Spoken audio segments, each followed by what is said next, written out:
I remember when I was in college taking classes to be a teacher. One class I took was on adolescent literature, and one of the first things we had to read was Harry Potter and the Sorcerer's Stone. Now, the professor asked us if we'd read it before, and we all raised our hands. And that shouldn't be a surprise. Harry Potter was a defining book and movie series for millions, young or old, and I suppose it was kind of expected that we were all familiar with it. Even those who have yet to indulge in the series themselves are familiar with its characters, some of its memes, and some of the terminology from the series like Quidditch, Muggle, stuff like that. So the professor went on to ask if we all enjoyed it. And most everyone raised their hands, but I admit this time I kinda hesitated. Don't get me wrong, I do enjoy Harry Potter to some extent, but I recognize it has flaws. Big flaws. J.K. Rowling's greatest strength in writing Harry Potter was creating an enchanting setting like Hogwarts to capture the hearts and minds of young readers. That's why so many fans debate over which Hogwarts house they should be in. Because we all dream of getting our own acceptance letter, right? That's the charm of fantasy. We want to be swept away from this dreary, depressing world that's been saturated by war, crime, hate, identity politics, exclusion, loneliness. We just want to pick up our wands, run to a magical castle, and have a real adventure. And to an extent, Rowling provided that world for us. And that's why Hogwarts Legacy, the new video game, from my way of thinking, was a stroke of genius. A video game that gives us the wonderful and magical setting of Hogwarts, but removes the characters already there and puts you in their place in a totally new time period. It's your journey through Hogwarts. It's all your own. It's your adventure. And by God, is it fun. I have greatly enjoyed playing this game. There's a lot of entertainment value in it, and it can be quite addicting. Eventually, I plan to make a video reviewing the game overall and my highs and lows for it. But it seems we can't have anything fun in this day and age. No. See, because Rowling made some tweets and shared opinions that the thin skin took as offensive, now she is evil. Oh, and not only is she evil, but her whole franchise, which touched the hearts of millions, must be secretly evil too. And to prove it, Wisecrack is here to tell us about the true, dark, political, and philosophical truth of Harry Potter. The true irony of all this is I was actually going to make a video where I broke down the problems of Harry Potter and why I feel it's a little overrated. But after watching this video, I'm afraid I must rescind that plan. I'm standing beside Rowling on this one. I will defend Harry Potter from this idiocy. So let's go, you worthless and weak philosopher wannabe. Class is in session. What you got?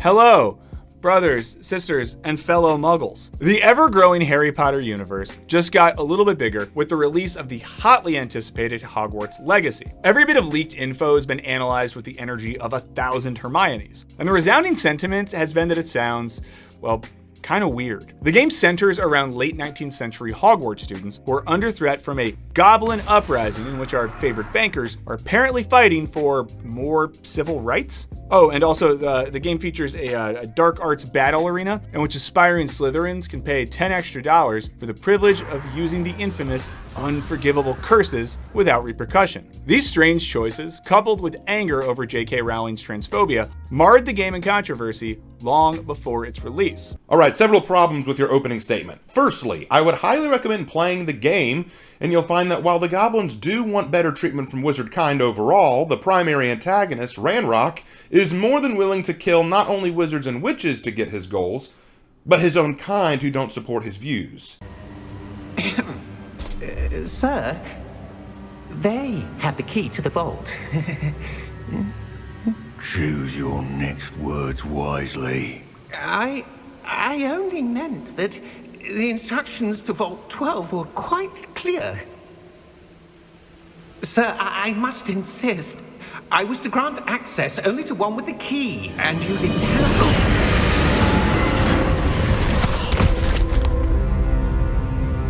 I have no patience for traitors. Now, where were we? Throughout the game, you meet several very nice goblins who don't approve of Ranrock's terrorist methods, and we see how Ranrock mistreats the non-loyalist goblins who don't follow him. So let's not paint this as the game making an oppressed underclass as the villains, when the villains themselves are trampling over their own kind, murdering openly, stealing land, lives, and property, while also allying themselves with dark wizards. I'm sorry, they get no sympathy from me. Secondly, that battle arena thing where you can use the unforgivable curses hardly seems like a big deal to me. After all, the worst of the unforgivable curses is the killing curse, right? Well, even without that curse in the game, you are still killing dark wizards and goblins by other means who are trying to kill you. It's no different than games like The Witcher, The Last of Us, Uncharted, Tomb Raider, or Horizon Zero Dawn, where you're playing an RPG-style game in which you must kill your enemies who are trying to kill you. The backdrop of this game is that this is kind of a war going on, and you're at the center of it, so you best be ready to kill or be killed. So I really don't see the issue. Oh no, the unforgivable curses are immoral and wrong, you shouldn't use them. Oh, but you can totally turn your enemy into a chicken, or destroy them with a bolt of lightning, or burn them alive. That's totally a-okay.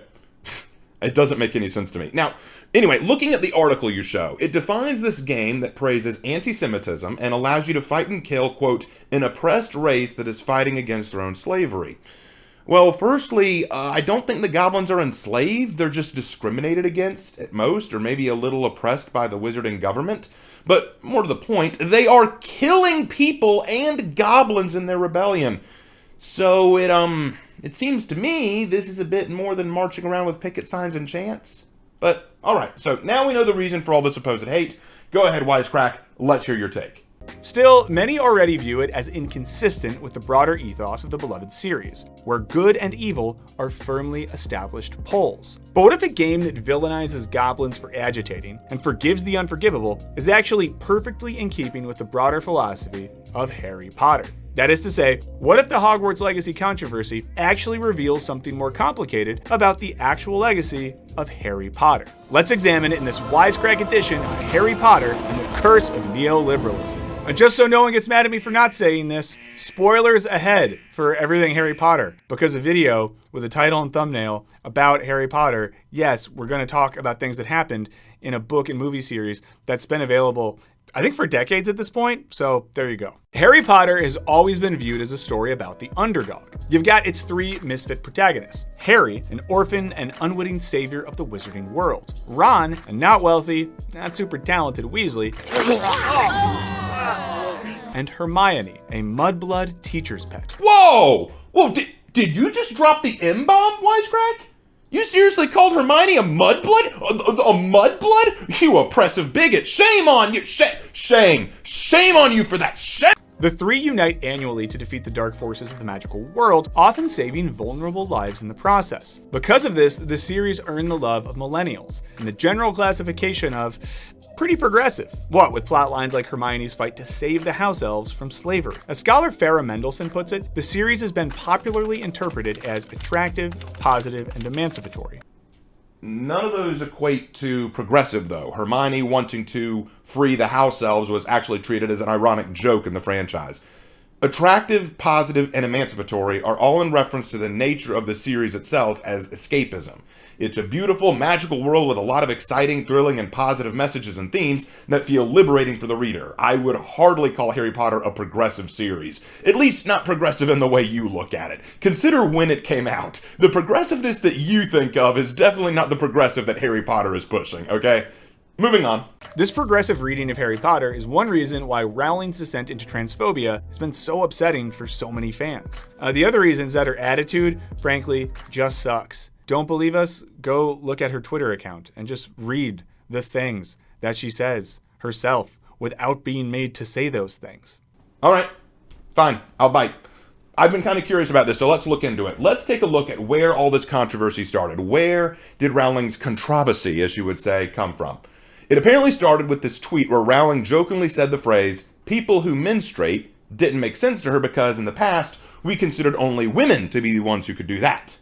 Well, this tweet riled up a lot of people who began sending her angry and hateful messages. So she replied with this, quote, "If sex isn't real," I should read it right. "If sex isn't real, there is no same-sex attraction. If sex isn't real, the lived reality of women globally is erased. I know and love trans people, but erasing the concept of sex removes the ability of many to meaningfully discuss their lives. It isn't hate to speak the truth. The idea that women like me, who've been empathetic to trans people for decades, feeling kinship because they're vulnerable in the same way as a woman, i.e. to male violence, hate trans people because they think sex is real and has lived consequences, is a nonsense. I respect every trans person's right to live any way that feels authentic and comfortable to them. I'd march with you if you were discriminated against on the basis of being trans. But at the same time, my life has been shaped by being female. I do not believe it's hateful to say so. Sorry, I was trying to do my best British woman accent. It didn't really work that well, but you'll still take it. I know you will. You guys love me. Anyway, I found these tweets well spoken, frankly. Not hateful. She made it clear that she does not hate trans people and wants them to feel comfortable with who they are, but she just disagrees with the idea that sex is non-existent or irrelevant as it takes away from the real experiences of women who have undergone abuse or trials because of their sex. By diminishing the reality of sex, you diminish a part of the human experience, as sex can define a lot of what we go through as individuals. Now, I'm aware that not everyone shares this position, and to some it may even come off as offensive. However, whether you agree with her stance or not is frankly irrelevant. Not once in her tweets did she state her outright hatred for trans people, nor did she call for the genocide or outright harming of trans people, as many are claiming. She would go on to write a short essay on her website clarifying her concerns about the whole situation. I read her full essay, and while I don't necessarily agree with everything that's on it, she was fair, rational, and shared a bit of her own past that I was surprised to hear. It's clear to me that this woman is not speaking from a point of hate, but from a point of perspective and experience. She even went so far as to argue that being labeled and hated for speaking her opinion is in stark violation to everything feminism should be standing for. A woman's, or well, anyone's, right to speak and be heard. When you silence someone because they think differently than you stand opposed to basic human liberties. And I 100% agree with that. And even if you don't agree with her overall, is that really enough to attack, harass, and cancel people who choose to play this game? If you don't want to play this game or give her money because of this, that's fine, and it's your right to. But you don't need to ridicule others for it. There are people who are straight up making lists of people who are streaming the game. They are trying to advocate for attacking or harassing people who buy the game. That's the part that gets me. Look, disagree with her all you want, but why harass others for their choice not to let it impact their purchasing choices? But with all that said, sorry, Wisecracked. You asked me to go look at her tweets and I did, and after looking over them, I'm afraid I still don't see where anyone is justified in their treatment of her or this game. Sorry. And yet, if we look past our plucky heroes, this progressivism starts to look pretty superficial. Indeed, the wizarding world is one deeply wedded to tradition and the status quo. In the depictions of good versus evil throughout the Harry Potter canon, anyone advocating for upending the status quo is almost universally marked as evil. This is true in regards to Hogwarts Legacy's Goblin Revolution, where a disdained underclass attempts to change its status. No. How do they attempt to change it? The ends do not justify the means, my friend. Please elaborate. What are they doing to accomplish this? How are they approaching this? They are killing wizards and witches and any goblins who do not agree with their views, abusing and kidnapping both humans and animals, and hostilely taking over territory and stealing from others, using some kind of dark magic to control dragons and trolls and other things. They are not behaving as civil rights activists, but as terrorists and combatants. The ends do not justify the means. You're leaving out the means, probably because you didn't play the game and you don't know. You're just trusting what you read in articles. I recommend actually trying the game. It's true of Voldemort's objectively evil fight to establish a ruling class of pure-blood wizards. And it's true in Grindelwald's desire to essentially prevent the Holocaust via mind-controlling Muggles. Yes, they are all portrayed as villains, because what they're doing is evil. It's not about upending the status quo. It's about doing objectively evil things. Harry Potter, at its core, is a story of good versus evil, not about tradition and conservatism. The Harry Potter world is an inherently conservative one, then, where change is unwelcome. I mean, Hogwarts just got toilets like yesterday, and before that, I guess that the wizards, and this is according to Rowling herself, would relieve themselves on the floor and magic their doo-doo away. Yes, your favorite wizards would just, I guess, crouch, take a fat on the floor, and then use their wand, not to scoop the up, not to push the but to make the go away like magic. All right, several points. Number one, relevance. What does this have to do with anything? Number two, they only got toilets yesterday? According to the tweet you literally just pulled up, they got them in the 18th century. That's not yesterday. In fact, the first underground sewage system was established in 1728. That's the early 18th century right there. So apparently the wizarding world was not far behind the Muggles in that line of thinking. And the first modern toilets were invented in 1861. So since this Hogwarts universe of the game is taking place in the late 19th century and we see toilets in the game, I'd say they kept up pretty well. Number 3, in a society dictated by magic and sorcery, it makes total sense that they would solve problems like defecation with magic as well. I do think it's weird they do it wherever they stood, I'll grant you that, because even in the medieval period, there were designated places to relieve yourself, but still, I think it makes sense that in a magical world, you could solve a problem like this with magic. Number 4, you say my favorite witches and wizards do this. No, my favorite witches and wizards did not do this, because my favorite witches and wizards would be in the Harry Potter timeline, since that's what timeline the books take place in, meaning they are in the plumbing age, so sorry, you win no points there. Number 5, you made this point for a joke, and it really wasn't funny, mostly gross and unnecessary. Probably didn't even need to say it. Moving on. The importance of adhering to the rules that govern the status quo crystallizes in the final book of the series, in which Harry beats Voldemort essentially by pointing out that Voldemort didn't follow the rules for obtaining his wand. It will always pass. I killed Snape. But what if the wand never belonged to Snape? What if its allegiance was always to someone else? So Harry was that kid on the playground at school who would lose games and be like, you didn't follow the rules. And it's just like, grow up, it's not the real world. Oh, come on, dude. The Elder Wand has magical rules that are binding. Come on. Did you read the book? Or is this like One Piece where you only watched like a few episodes and then just made an opinion off of that? Did you even watch the movie or read the book? This is not the same as a kid losing on the playground and saying, you cheated, because the wand has a binding set of rules to determine who it's loyal to and who it will serve. Voldemort's whole reason for trying to get the Elder Wand was because it would make him undefeatable in a duel so long as it was loyal to him. But Harry is pointing out the flaw in Voldemort's plan since he missed a step. There's something he forgot. The rules dictate the wand right now is not loyal to Voldemort. Harry wasn't whining and going, hey, you're cheating. He was explaining why Voldemort's trump card was not going to work. And granted, I think the rules behind the Deathly Hallows are silly, but I acknowledge the binding magical rules to them. This is very much different than a playground debate of, hey, you can't do that, you cheated. This is a difference of, you think that wand's going to help you, but it's not. That's the point, that he was pointing out how Voldemort didn't realize he'd already lost. Oh my goodness. And for that matter, what kind of criticism is that? Grow up, it's not the real world? Did you really say that? Did you? Let me hear that again. It's just like, grow up, it's not the real world. Okay, grow up, it's not the real world. Is that who you were growing up? You were that bully who told kids to grow up if they were upset? Said the guy who is calling an author a transphobe over harmless tweets. I'm sorry, but I'd like to throw that right back at you. Grow up. Though it presents an optimistic story of good triumphing over evil, the end result of the series is a return to a comfortable wizarding status quo, rather than any semblance of change or transformation. It's fitting that, rather than radically questioning the system, Harry Potter ultimately becomes chief enforcer of the system via his job as the head of the Auror Department. Because the system wasn't flawed. It was established that before Voldemort, the system was fine. There was no need to change it. Once Voldemort was defeated, they could go right back to the system as it was.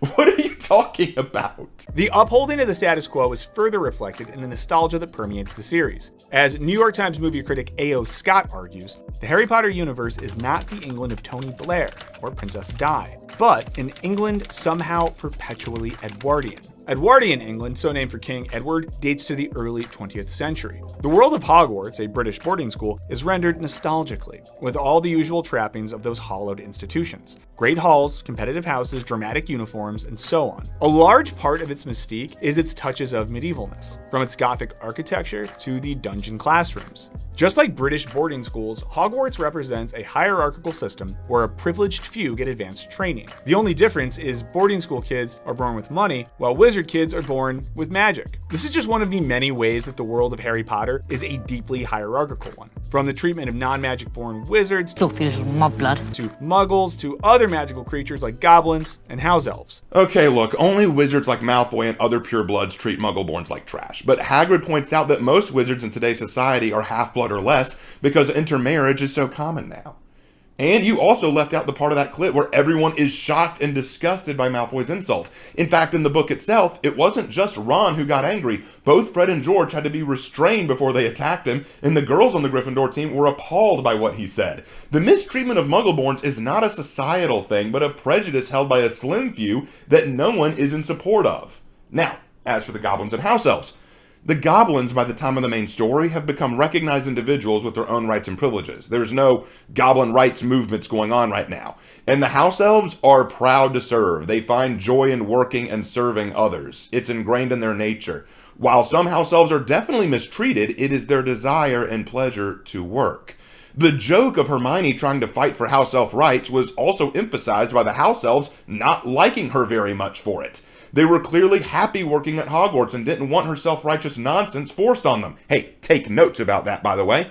And part of this, as Gaijin Goomba points out in his Goblin video, is because the house elves are based on hobgoblins who enjoy mischief from time to time, but will often be helpful and will assist humans in day-to-day life in exchange for stuff like, appreciation or a place to live. They're based on European folklore, creatures from European fairy tale, not real-world slaves. Again, to use your own phrase, just grow up, it's not the real world. Wizards' ability to use magic imbues them with privilege that is upheld as inherent and good. The poor treatment of Muggles is most confounding when it comes to the wizards' insistence on keeping their magic a secret. He did knowingly, and in full awareness of the illegality of his actions, produce a Patronus charm in the presence of a Muggle. For apparently pretty selfish reasons. You wiped his memory, right? The no match with the case? Selfish reasons? I thought it was to keep the wizarding world a secret from the Muggles, but okay. I'll bite. Please explain. And here, it's helpful to view magic as a different sort of metaphor. As David K. Steig puts it, at Hogwarts, technology is simply missing, replaced by magic. Once we view magic as a technological power confined to those who are in the know, a different image starts to emerge. As R.J. Quinn argues in Jacobin, the wizard's insistence on living in secrecy from Muggles evokes a sort of tech bro mentality, where all the newest technological achievements in things like health and medicine are confined to the most powerful rather than shared to the collective benefit of all. The wizards could probably solve, for example, the floundering healthcare system in Britain, but they'd rather be left alone to hoard their knowledge. Wow. Okay, so let's talk about that from an actual historical and philosophical perspective. In the very first book, Harry actually asked Hagrid why everything must be hidden. Hagrid explains that it's just easier that way. If Muggles found out magic was real, they'd exploit the wizards to solve all their problems with magic. In fact, one could argue that it was necessary for the wizards to stay hidden. As we see with Arthur Weasley and his fascination with all things Muggle, like subways, cars, and telephones, the wizarding world is very much disconnected from Muggle technology. Muggles, without magic, had to solve all their real-world problems through ingenuity and cleverness. Had wizards exposed themselves historically, one of two things would have happened. Either one, the wizards seeing Muggles as lesser creatures would lord over them and use them as a lower caste or lesser people to work for them, and thus the poor Muggles, without any means to fight back, would be at the mercy of their magical overlords. A good example of this is displayed in the anime The Familiar of Zero, in which the nobles of the land are all magic users and all the peasants and lower class are non-magic users. But the other outcome is that the Muggles would rise up over the wizards through numbers alone and thus force wizards to subservience and use their magic to solve all their problems, and thus they would never advance. See, that's the thing. Because Muggles were never exposed to magic, they had to solve all their problems through their own ingenuity and technology. If they were exposed to wizards early on, there would be no need for technological advancement. We would become totally dependent on wizard power. Hogwarts even make mentions of the witch trials of the ancient past and how wizards had to deal with that. In many ways, the wizarding world looked at the situation of parents and said, you know what? We need to keep to our own problems and let the Muggles handle themselves. It was a sort of a live and let live mentality. We won't interfere with their world. They will not interfere with our world. Because there's an understanding that the two worlds are simply incompatible. One will attempt to exploit the other or lord over the other, and it's best to just be left alone. I thought that was actually smart. It was one of the smarter moments because, look, here's the thing. While you're right, some wizards probably could fix some real-world problems of the Muggles. Part of it is, let the Muggles fend for themselves. We don't ask Muggles to come in and fix our wizard problems. So why should we go in and fix the problems of the Muggles? Unless it intrudes on our own way of living, let them do their thing. I mean, heck, the wizarding world doesn't even use the same kind of currency. So why would they go in to fix healthcare crises, which involves money and medicine? I don't get it.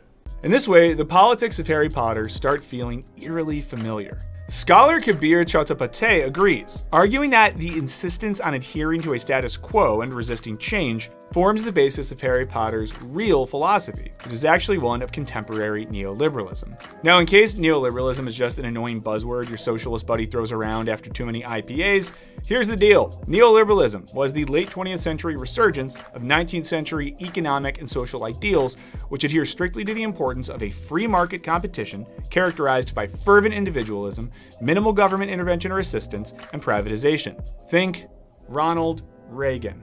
I know you get sick that we keep talking about him, but I mean, he's one of the ones who did it, so what are you gonna do? Are you accusing me of not doing enough Reagan time?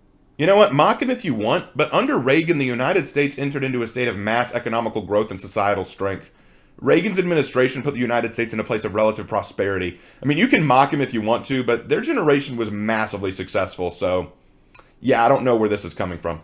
The economy, according to neoliberal thought, is governed by economist Adam Smith's invisible hand, in which self-interest on an individual level creates mutual interdependence on a macro level. So what does all of this have to do with defense against the dark arts? According to Chattopadhyay, Rowling's portrayal of magic as unknowable and innate makes it equivalent to the wizarding world's invisible hand. Though magic structures the entire wizarding world, its existence cannot be explained. He argues that the function of the gods in Harry Potter is taken up by the invisible hand of magic, a concept which is crucial to the neoliberal governmentality. In this worldview, any inequalities under the status quo are abstract, impersonal, and inexplicable, i.e., you can't explain why Lily Potter was born a witch while her sister was not. The inherent inequality of the wizarding world is epitomized by Potter himself. As Mendelssohn argues, Harry's place in the school appears secured by his heredity. Harry is a legacy. His social place is assured both by his own history and the presence of his father. His immutable rights of birth underpin his exceptionalism. It's no coincidence that upon becoming a wizard, he inherits a ton of money. At school, he's a gentleman scholar in the traditional sense, relying on natural talent to succeed, compared to the work ethic of Hermione, who is presented as annoying in her studious zeal. Outside of the classroom, Harry's success is dependent on material gifts, from a broom, to a magical cloak, to a magical map, to his inherited ability to withstand a curse. Still, his dogged individualism is celebrated, even as it's underpinned by hereditary entitlement. I am so sorry that I had to let you, my lovely audience, listen to that, but I wanted to let that whole thing play out because I was waiting for him to actually explain how Adam Smith's invisible hand has anything to do with Harry Potter. I also wanted to look at this Kabir fellow he keeps quoting. All I could find was an essay he wrote about the problematic aspects of the love potion in Harry Potter and what it says about consent, so yeah, keep that under consideration for anything else he has to say, but moving on. Let's talk about how none of what he said makes a lick of sense. All right, let's start by explaining Adam Smith's invisible hand philosophy. It basically says this: the invisible hand philosophy is that in a free market economy, a person's individual actions within the economic market will help and benefit the market as a whole. This is in contrast to a controlled economy in which the government controls the market. Now, Adam Smith argued that if you leave the consumer to buy freely and buy what they want, then the market will naturally be moved to a better overall position, as if moved by an invisible hand. That so long as there is personal demand for the product, or any product, the invisible hand will move the market to produce the supply, and the end result will benefit the market as a whole rather than just the individual. Let me give you an example. Here's an example. My grandfather loves to shop from whole food and fresh produce supermarkets. Now, the price at those supermarkets is pretty high. You wouldn't believe what some of those things cost at the fresh market. But at the same time, some of that produce at the fresh market is exclusive. And not only that, but checkouts are usually faster, and if you have the money for it, sometimes the fresh markets offer a more enriching purchase than the cheaper Walmart or Food Lion option. You'll note, though, that there are far fewer fresh market stores active than there are Walmarts. That's because Walmart presents the promise of cheap but plentiful. The items they sell are abundant and easy to acquire, but not as pricey. You are free to shop for whichever you prefer. If you want the more pricey but unique experience of the Fresh Market store, you're free to do that. And if you want the cheaper but more mundane and accessible Walmart brand, that is also an option. But the market will push things in a manner to ensure that both are available so long as there is a demand for it. If there's no demand for it, like if there's a specific kind of food product that no one's buying, the market's going to make it so that neither store will sell that product. But if there's a product that everyone really wants, the stores will stock it. You mentioned Reagan earlier. He's a good example here. He was a believer in supply economics, that so long as there's demand for products, the supply will be made to meet that demand. But now contrast that with the controlled economy, where there is no option. There is no choice between Walmart or Fresh Market. Only one exists. There is no difference in price. The government sets the price. There is no option in terms of produce. You are sold what the government sees fit to sell you. Adam Smith argued that if you leave the market alone, government stay out of it, and let the people choose what and how they buy, the market will naturally adjust to the best possible outcome, because an individual's choice can affect the wider economy. That's why Walmarts are more abundant than Fresh Market. More people want to purchase the mundane but cheap, but there are still Fresh Market stores out there because, even though not as many people want to buy from it, there is still a meaningful demand for that product, even if it's not as grand. That is the invisible hand, creating an ideal economic outcome for all, so long as the government stays out of it and each individual person is allowed to choose and buy what they want and how they want to. Now, I've explained the invisible hand, so I think the big question now is, what does any of that have to do with magic? I mean, I guess your argument is that magic, like the invisible hand, is something that can't be explained. Except I literally just explained the invisible hand to you. That doesn't make a lick of sense. I think you should spend less time reading Karl Marx and actually read Adam Smith. You then go on to talk about inequality inherent in Harry Potter. But inequality has nothing to do with the invisible hand. Literally, inequality of outcome is in no way related to the invisible hand philosophy. You then go on to say Harry epitomizes the inequality of the magical world. But how? If you want to argue Harry has a leg up over everyone else because of his legacy or chosen one status, fine, okay, but it does not reflect the wizarding world as a whole. Now you say all this is shown by him inheriting a butt ton of money when he becomes a wizard, but that has nothing to do with the economy of the magical world or being magical. I mean, take Ron Weasley. He's a pure-blood wizard. He has way more magical blood in him than Harry does, but his family is poor as dirt. Care to explain that? You also say that Harry is naturally talented as opposed to Hermione, who is annoying in her studiousness. But Harry's not talented in everything. That's why he had to take the luck potion to help him out in the 6th book. That's why he struggled learning the Patronus charm. Like, you actually contradict yourself in a moment by pointing out that he has tons of outside help, such as the broomstick, getting his invisibility cloak, etc.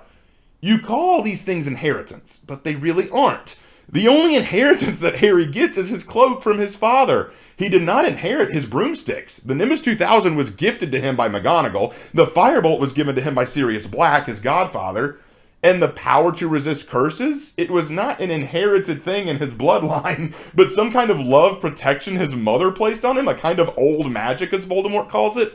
He's not... Look, I think my point is this. He's not celebrated for his entitlement or individualism. He's celebrated for his heroism.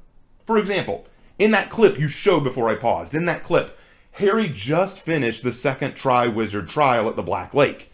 In this trial, Harry had to rescue Ron from the bottom of the lake, but he didn't want to leave any of the other captives behind, so he sacrificed his first place position in the trial to save the other students. His heroism earned him praise and acknowledgement by everyone else. It's not about what he inherited or what he's capable of that earns him recognition throughout the story, but rather his actions and his heroic attitude. But, to be fair, none of that really matters at the end of the day, as inherited elitism has nothing to do with the economic philosophy of the invisible hand from Adam Smith. What were you thinking? Hereditary entitlement is an essential feature of the wizarding world at large, but it also forms much of the basis of Hogwarts hierarchy. The use of the sorting hat suggests an inevitability to the hierarchical social order. As Mendelssohn writes, the role of the sorting hat is to tell people what they are and what they may become. Not Slytherin, eh? Are you sure? You could be great, you know. Now, I know what you're thinking. Harry is unique because, well, he gets a choice. But his choice is essentially one made between two heredities, that of his parents and that of Voldemort. That is to say, he has two inevitabilities, to other students, single one. And the Sorting Hat's determinations have real consequences. Mendelssohn notes that the extent to which the Hat is constructing a social order is most vividly depicted by Hufflepuff, a house dedicated to the sidekick, and creating the mentality of the faithful follower, which has been a common subservient character in British literature. Do you know what I find really ironic about all this, about the Sorting Hat? You have argued so far that Harry Potter demonstrates neoliberalism, and you defend that by comparing it to the free market principle of the invisible hand, where there is no control in the economy or government to determine who sells what or what is sold. But now you bring up the Sorting Hat and how it determines who you are and what you do. That's more like the controlled economy. The powers that be are determining who you are, what you're meant to do, and what you're supposed to represent. And all of this is usually dictated by a central power, a big government, a controlled unit. Whereas in a free market capitalistic society, the choice is in line with the individual, for better or for worse. In this moment of acknowledging the Hat determining someone's destiny by choosing their place in the hierarchy, you're actually falling more in line with a controlled government identity more than individual determination. You're shooting yourself in the foot and you don't even realize it. I think it's also important to note that Hermione in the 5th book said that she told the Sorting Hat where she wanted to be. The Sorting Hat said she probably belonged in Ravenclaw, but she said, I really don't want to be there, I want to be in Gryffindor. The Hat may offer a suggestion, but in the end, the choice, I think, is with the student. I think that says something. The depiction of hierarchy as innate and immutable has its corollary in neoliberalism, where inequality is viewed as inevitable, leaving no need to justify unfair social hierarchies. Okay, inequality is inevitable, not because of neoliberalism, but because we are all different in nature and in circumstances. You will see inequality in any form of government or economy, be it capitalist, socialist, or communist. I agree that inequality is natural, but not because the neoliberal ideal makes it so, but because that's kind of the nature of the world. We are not all born the same way. We are not all born with a silver spoon in our mouth. You are born with a specific hand, and you play the cards you're dealt. What matters is how you play those cards. But what I find so abundantly funny here is that you're saying the world of Harry Potter treats hierarchy as natural. That the lot you're given is what you're doomed with. But didn't Harry Potter end with Harry telling his son that Slytherin isn't that bad? Going against the mold that Slytherin is nothing but evil? Didn't the Muggle-born girl rise up to be the brightest witch of her age? Even though she's kind of prejudiced against? Didn't the dark wizard who sought to purge the world of the lower class get defeated by a half-blood himself? Seems to me that there are lots of people who denied the status quo. A certain line from Dumbledore comes to mind. It is not our abilities that show us what we truly are, it is our choices. How we are born and where we are placed does not matter nearly as much as what we choose to be, what we choose to become. That's what matters. Look, could you stop trying to apply economic principles to a world about wizards? It's kind of getting irritating. I wonder why. I wonder there's no need to justify the unfair hierarchies. They just are. Oh, it's just nature. It just exists that way. It's a fun system they got there. Would be a shame if we got a bunch of guillotines and did something to them. Am I right? I'm just kidding. Parody law. Ah, see, you once again tip your hand. Yeah, I know. JK law, just a joke, bro. JK. But you're the same person who joked about sailing around the Florida Keys and attacking the Coast Guard and being okay with it. You're the same person that joked that the Grinch should have burned or thrown away the presents. Your jokes reveal a pattern, and it also reveals an intention. You are of the French Revolution ideology, that if you don't like the powers that be, you must simply execute them to get your point across and to make things better. Simply kill the mean, evil power structures, and thus everything will be good forever. Not realizing for one instant that such actions lead to a power vacuum in which a whole new hierarchy is usually formed, no better than the last. And as was shown in the French Revolution, blood filled the streets. Countless died, and in the end, few even knew what they were fighting for anymore. Neighbors turned against neighbors, families against families, and sons against fathers. Confusion and fear was the only currency, and in the end, the guillotine did not only kill the elite, but the peasants as well. You say you're joking, but I know your mind. And it's disgusting. You want the guillotine? Sure, so long as you know it does not discriminate. It chops everyone down. Isn't that right, Robespierre? And understanding these hierarchies can complicate our reading of Harry Potter. Mendelssohn argues that the moral conflict within the Potter books is between different structures of authority and differing ideologies of conservatism. Rowling has no real problem with authoritarian figures or with hierarchies. What is in dispute is how they are constructed. While she condemns the bigoted, blood-obsessed aristocracy of the Malfoys, as well as the aspirational bourgeois stylings of the Dursleys, she ultimately triumphs Dumbledores and Potters, who are also aristocratic, ancient wizarding families that just happen to be more genteel in their treatment of their inferiors. As Mendelssohn explains, in the conflict between good and evil, what is at stake, and potentially vulnerable, is never the hierarchy itself, but only he who occupies its upper reaches. As long as the proper people are in charge, justice will be achieved without social upheaval or divisiveness. Well, yes, because to claim the hierarchy system itself is wrong is basically arguing that the government is wrong. You are not arguing that the king on his throne is evil, but that having a king at all is evil.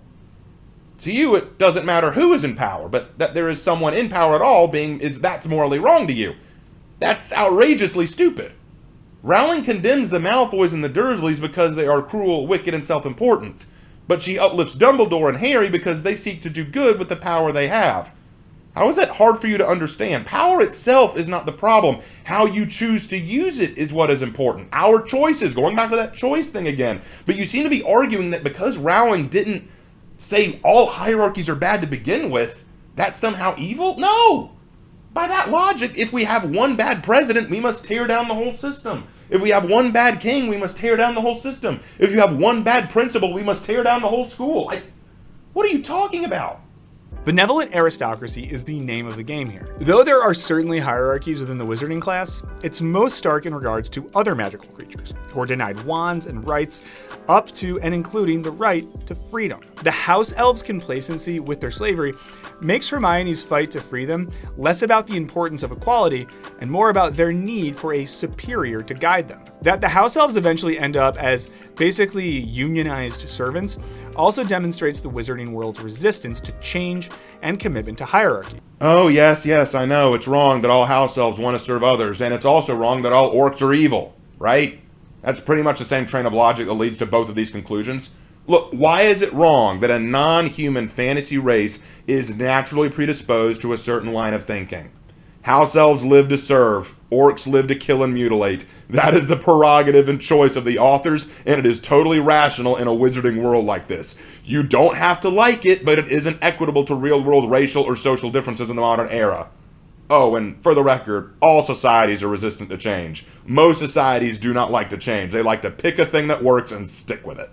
And that hierarchy extends outside the wizard world as well, with Muggles being represented as intrinsically inferior to those born magical. Mendelssohn notes that Voldemort and his followers, who despise and wish to control all Muggles, are opposed not by espousers of Muggle liberty, equality, and fraternity, but by an understanding that Muggles are a naturally inferior species to be protected and cared for. What? No, Muggles are seen as an inferior people because they don't have magic, but they should be left alone, not taken care of, not pampered. The wizards do not go out of their way to treat Muggles as pets. Nowhere in the books is that a thing. You are actively lying at this point.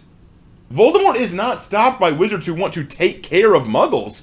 He's stopped by wizards who want to prevent the kind of dictatorial world that Voldemort dreams of. Because Voldemort isn't just out to destroy Muggles, he's out to dominate the magical community. Okay, wow. Now you're lying. She characterizes this as a tension between making Muggles slaves and making them house pets to be kept safe. I dare a wizard to try to make me their house pet. Come at me. Come at me hard. Come at this Muggle with all you f***ing got. You will not be able to take me down, and if you do, I'll take you down with me. We'll both die. Because I would rather die on my feet than live on my knees, okay? They may take our lives, but they'll never take our freedom! That's cute. Aren't you the same coward who said in your war video? Human beings are creative and adaptive enough to find non-violent solutions to problems, such as soliciting a friendly mediator, talking things out, or, my favorite tactic, simply running the away from the angry guy holding the club. Yeah, you're so afraid of conflict that tweets offend you. You literally admit that you flee from the opposition when they get aggressive, so you'll forgive me for laughing at the idea you see yourself as some braveheart ready to die fighting against the wizard come to put a collar on you. Let's be honest, you'd put that collar on gladly and bark like a dog. And no need for toilet training, the wizard can magic away the bricks you're gonna poop. But let's be honest, you'd be overjoyed to be a wizard's pet. Because your big complaint from the start is that the wizards aren't taking care of you. You're upset that they won't solve your problems, like an owner would care for their pet. Between the two options, you'd gladly be the pet, because then you are going to get taken care of by the magic man. Yeah, I want independence and I'll never be ruled by magical people, but could you still give me free magic shit, please? Your hypocrisy is staggering. She also points to the mind-wiping of Muggles at the Quidditch World Cup, suggesting a total comfort with controlling and erasing Muggle experiences, though we're told mind-wiping is immoral. They note that here, if any excuse is offered, it seems to be that Quidditch takes precedence over morality, which is kind of like how this year at the World Cup, soccer took precedence over human rights. Criticize FIFA, criticize me if you want, because I'm responsible for everything. But let the people enjoy this World Cup. Today I feel gay. Today I feel disabled. Today I feel a migrant worker. Yeah, there's no question the Qatar World Cup was messed up, but the erasing of Muggle memories is for their own sake and protection. The Muggles were helping with the World Cup and then suffered when the Death Eaters attacked. Their minds were erased so that their innocence could be preserved. You can't equate the human rights violations in Qatar with the memory wiping at the World Cup. I mean, good try though. Ultimately then, Harry Potter presents a deeply unequal world, where the biggest concern is not if inequality should exist, it's what that inequality should look like. In this way, as Mendelssohn argues, the books are rooted in a distinctively English liberalism that is marked as much by its inconsistencies and contradictions as by its insistence that it is not ideological, but only fair. This has real ramifications as they continue, because if a world is fundamentally fair and rational, subversion is politically unnecessary. Suddenly, the Hogwarts Legacy designer's choice to depict a goblin uprising as villainous is starting to make perfect sense. As a result, Chattopadhyay argues, we're presented with a world where moral behavior is defined not by radical socioeconomic considerations, but in individual acts of kindness. Just as charity is often posited as a way to solve social ills and inequality, individual moral acts are presented as the best way to affect change in the Potter landscape. And everything from Harry sneakily freeing Dobby, Master has presented Dobby with clothes. Dobby is free, to him gifting the Triwizard Tournament earnings to Fred and George Weasley. After all, if changing the system is neither possible nor desirable, all you have control over is your individual moral actions. However, there's something insidious here too. As Carrie Tirado Brahman writes, Niceness provides social compensation for deep structural inequalities without ever questioning the source of these inequalities. It operates as a behavioral band-aid in order to sustain the status quo. It also maintains the neoliberal fixation on the individual as the real nexus of power, thus undermining opportunities for considering collective action. All right. I'm kind of at a loss for words. I knew that you were going to make some bad takes, but I didn't know you were going to actually advocate for this kind of, we'll just call it what it is, evil. You actually just argued that being nice isn't enough. Doing nice things isn't enough. Charity is not enough. Kindness is not enough. You call it a social band-aid over real issues. You're a bunch of sick people, aren't you? You know, we all can only do so much individually. We are limited in our reach, ability, and capability. We are, after all, only human. So, sometimes the most we can do is a small hand of kindness, giving a little to those less fortunate, or offering a hand in need, solving minor or small issues or concerns to help make even a small change. I mean, to give an example, there's an old story that I love. It's a great fable. Basically, there was a storm that really wrecked a beach town, and this old man is walking the beach after the storm, and he sees that because of that storm, overnight, this caused a bunch of starfish to get thrown up and washed onto the shore, and these starfish are dying slowly on the sand. He looks up and he sees another man grabbing starfish and throwing them back into the ocean one by one, trying to save them. The old man looks at the thousands of starfish on the beach, and he walks over to the young man and says, "Why are you wasting your time? You can't possibly make a difference for all these starfish. You can't save them all." But the young man grabs another one and hurls it into the ocean. Then he looks at the old man and says, "It made a difference to that one." You can't expect an individual to solve the world's issues by himself. It takes time and a willingness to see change done. But you know what? It takes more than that. It takes kindness. A kind heart is the start of good changes. A willingness and desire to affect one life can help dozens of lives. One act of charity or compassion can mean more to some than anything else. And your argument that the niceness that Harry and his company show is irrelevant or inconsequential because he isn't making any socio-political changes to the world of Harry Potter, because he isn't righting the big wrongs or changing the system. The two examples you gave, at 12 years old, Harry frees a house elf who was being abused. At 14, he gave his prize money and winnings to two poor twins who had a dream of starting a store to make people happy. What did you expect him to do at that age? I'd say his actions are pretty stellar considering his age. Pretty altruistic. What do you expect? But you know what? No, let's not ask about Harry. Let me ask you, what do you do, Wisecrack? What do you offer? If niceness is not enough, what do you do? I do indeed see all the great change you create by boycotting games that offend you. By making videos to piss on the childhood of fans. By tweeting and blogging about the mean people you don't like. Truly, champions of justice and change you are. I'm sure the little Chinese child who went through hell to make your iPhone is super pleased with your purchase. Look, you want to make a change? Go out and work at a soup kitchen. Donate to a local charity. Spend a few hours talking to a family living on the street. Buy a meal for a man who's going hungry. You hypocrites who cry about the evils of a tweet that you see as harmful to people's feelings will never comprehend what true pain and inequality feels like. And when facing the true weight of inequality, as only a singular individual with limited power or ability, sometimes all we can do is show a small modicum of kindness and helping hand to those suffering, because even if you help one person, you have helped someone. More than I imagine you can say for yourself, which is sad. And I'm actually getting a little choked up right now because I've seen some shit, guys. I have seen some people really, really suffering. People who are homeless, starving, lost their jobs, lost their families. I've seen people who look like they crawled out of a third world country, okay? And the most I can do for them is offer them money, prayer, condolences, time. I can't fix their lives with my own two hands. And I can't take care of all these problems by myself, whether I had magic or not. I can't do that. But here you are, complaining about the tweets of a woman and how her ideology is presented in a kid's book, and you're somehow saying, this is evil, this is wrong, we should boycott this game.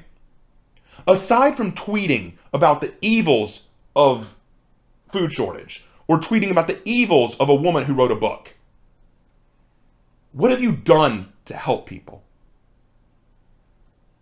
I mean, obviously it's nothing nice because you just said niceness isn't enough. That is one of the most evil things I've ever heard. Actually advocating that doing small kindnesses, being nice, just isn't enough when there are bigger problems to solve. For clarification before I move on, I know that I've gone on this too long, but I want to clarify. If they wrote a Superman comic or book or movie where Brainiac is about to invade and destroy the world, but Superman flies up and he beats Brainiac, would you complain that it wasn't enough because there's still slavery going on in certain parts of the world, there's still hate crimes going on, or there's still world hunger, and Superman, oh yeah, you beat Brainiac, thanks, but that's not enough, we've still got real world problems here? I don't even know how to rationalize what you just said. Saying that niceness is just a band-aid on socio-political issues. Just, oh, you just be nice. What do you expect a child to do? Let's move on. So maybe at this point you're wondering why this really matters. Are we really going to go this hard on a children's book? Well, as John Stevens argues, writing for children is usually purposeful. Its intention being to foster in the child reader a positive perception of some socio-cultural values, which may include contemporary morality and ethics, and aspirations about the present and future. Won't somebody please think of the children? You know, joke all you want, but He's right. The goal of children's movies is often to entertain, but it also serves to demonstrate contemporary values, morals, and ethics. Good versus evil and the like. It's wrong to steal from others. Treat others how you want to be treated. Stuff like that. But you just said that niceness and kindness aren't enough. So what? Therefore, what can kid stories do? It's not enough that Aladdin defeats Jafar and saves Agrabah. He has to overthrow the Sultan and end the oppressive Arabic slave trade. It's not enough that Mowgli defeats Shere Khan the tiger. He has to end the oppressive and militaristic elephant patrol that causes damage to the forest as they stomp through it. It's not enough that Princess and the Frog involve two characters having to recognize the value and love and dedication to the treasures in front of them, but it also had to make sure to deal with the racial politics of the 1920s. You know, sometimes a children's story built around a moral foundation should be treated as such. And you calm down, I'm getting angry. Some children's literature does this explicitly, with the author stating their beliefs via a clear moral. But Hollandale argues that it's far more efficient and pervasive to use passive ideology, in which the writer's unexamined assumptions, typically ones widely shared across society, form the basis of the narrative and are subtly disseminated to the audience. Clever as they come, goblins, but not the most friendly of beasts. Yes, because Hagrid's view of goblins must be the objective one everyone shares. This is the same guy who thought that the monster book that attacks people who hold it was funny. The same guy who wanted to raise a baby dragon in his home despite how dangerous it was. And the same guy who thought Fluffy, the three-headed dog, was cute. And he's also the same guy who made friends with giant spiders. I guess the idea here is that people are trying to equate the goblins with Jews, and thus the Goblin Rebellion and the wizards fighting against it is somehow anti-Semitic. Yeah, sure. And all orcs are black people, right? Again, it's that same line of reasoning. My rule stands in either case. My rules still stand. Fantasy races are not necessarily representative of a real-world ethnicity. If you're looking at orcs or goblins and seeing parallels to real-life groups or ethnicities, then am I the racist? Or are you? As Chattopadhyay puts it, Rowling does just that. The fundamental inequality of the fantasy world is a symptom of her passive, neoliberal ideology, which precludes the possibility of any change in the status quo because it is the structure of the status quo itself which allows moral, autonomous action to exist in the first place. Alright, let's put that theory to the test. Was the status quo as it stood before Voldemort rose to power at all flawed? How was the wizarding world doing when Voldemort was not in power? Seemed to me it was doing great for itself. Everyone seemed pretty content. So if you ask me, the status quo was working out great. People were free to make their own decisions. Muggles lived in blissful ignorance of the magical world, and the magical world kept to its own devices. The ministry maintained order and control, but never interfered with the personal lives and choices of its citizens to the extreme. Yeah, seemed okay. And then suddenly Voldemort shows up and all things get ruined for a while. Huh. Weird. It seems to me the system was not that flawed. It seems to me Voldemort was the flaw that caused things to hit the fan. Seems to me that if the author isn't supporting the Communist Manifesto in their work, then you interpret it as capitalist and evil. Because only Wisecrack and their infinite wisdom and tolerance could look at an 11-year-old boy casting magic spells and screaming, "Capitalism, kill it!"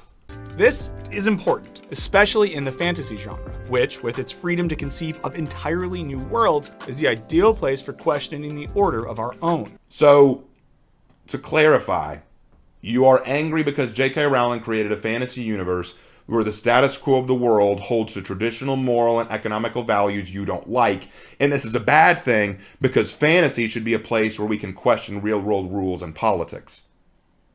I see two problems. Firstly, fantasy as a genre is not beholden to rules of our reality, and it should do as much as possible to keep them separate, I imagine. Many people read fantasy specifically to escape the constraints of reality and to enjoy a new world that follows its own rules, a form of liberation and escapism. Through this world, we can learn morals and ethics, certainly, but we don't have to expect the world to have the same governments or policies we are used to. Secondly, even if you want to watch these fantasy films or stories to question the rules of our reality, the problem is that you don't want to question anything. You want this world to adhere to your own rules and wants. You want it to mirror the kind of reality you want in the real world. You're furious that this world does not act as progressive or liberal as you want it to. Yours is not to question or to explore, but to hate and to accuse. You're not trying to grow or enrich yourself or learn from things. Look, I literally received a comment from one of my Wisecrack videos where someone said that I need to just shut up and listen to the philosopher because he knows more than me. But that idea is in contrast with philosophy itself. Socrates famously said, "The unexamined life is not worth living." Because we should always examine our lives and our wants and our thoughts and our messages. Socrates was always asking questions, always trying to learn more, always be open to challenges and new ways of thinking. There are philosophers who disagree and they debate, they come out with different conclusions or they come out with the same conclusions. That's the nature of learning and wisdom, to be questioned and to seek answers. But you and others like you are raging at Rowling for thinking differently than you. You are raging at Harry Potter's world for not following your progressive idealism. Sir, you are not a philosopher. Because a true philosopher would be impartial and more willing to analyze all aspects of this story from a fair lens. But this video is coming out only because of the Hogwarts Legacy controversy, and it's clear your agenda here is not only to talk about why the game shouldn't be bought, but why Harry Potter itself is bad, so that way you can further demonize a woman who offended you. Does that sound like the actions of a philosopher? Though Rowling's books are chock full of wildly creative imaginings of what a wizarding world could look like, she seemed unable to imagine that such a world could exist without the presence of neoliberal ideology. Or maybe, just maybe, it never even crossed her mind. She might have just said, "Ooh, I'm going to make a magical world and it'll be really charming and whimsical and cool." You, meanwhile, are incapable of looking at even the most innocent of children's content without searching for the evils of political ideologies. In this way, Rowling's imaginative world of Harry Potter contains deeply unimaginative political undertones that remain ripe to be absorbed by her massive readership. Arguably, all the Hogwarts Legacy is doing is making those undertones even more obvious. But what do you all think? Is Harry Potter the progressive wonderland we imagined it to be as children, or is there something more sinister at the core of the wizarding world? And there it is. Hit it right on the nail. Thank you. Because there it is. You said it. If it's not progressive, it's sinister. If it's not my own personal ideology on display, it must be evil. Hogwarts is either a bastion of progressive policies or it's hateful, evil capitalism. You want to know what I think? I think you're foolish.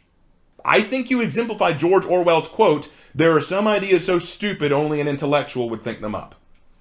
You actually took a children's book series about wizards, magic, good versus evil, and triumphing over hate through compassion and love, and tried to apply social political politics into it. You didn't just read too deeply into Harry Potter, you searched for a phantom to rage against that wasn't there in the first place. Harry Potter only fell out of favor with audiences when this whole controversy started cropping up, and frankly, I'm not even really sure how it's that controversial. A woman had a stance that some people disagree with. Well, a certain jingle about sticks and stones come to mind. You're upset that goblins are the bad guys because some people interpret them as Jewish. Even if that's true, though, it doesn't condone the evil done by Ranrock and his loyalists in the game, even against their own kind. You're angry that the house elves like to be servants. I guess it's just hard for you to acknowledge that non-human fantasy races may think and act differently than you expect them to.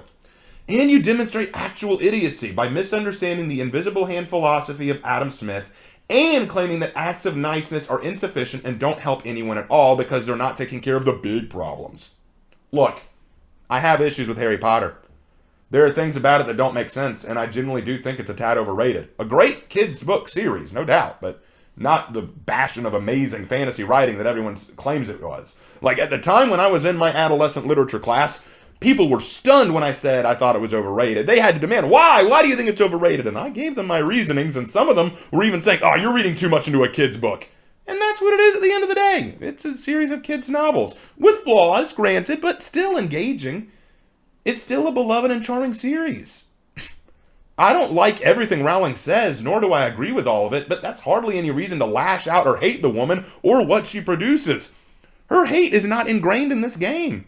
Hell, for people claiming that she's transphobe, there is a trans woman in the game, for God's sake, and she's a very likable character.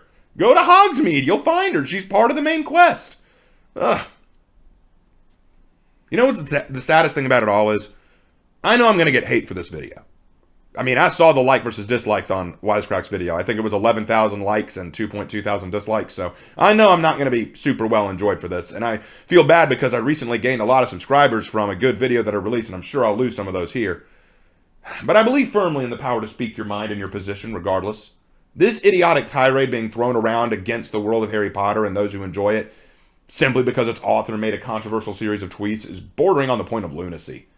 By throwing a temper tantrum like this, Wisecrack and those who identify with his stance, you only make yourselves look to be the intolerant ones. I think I'm done.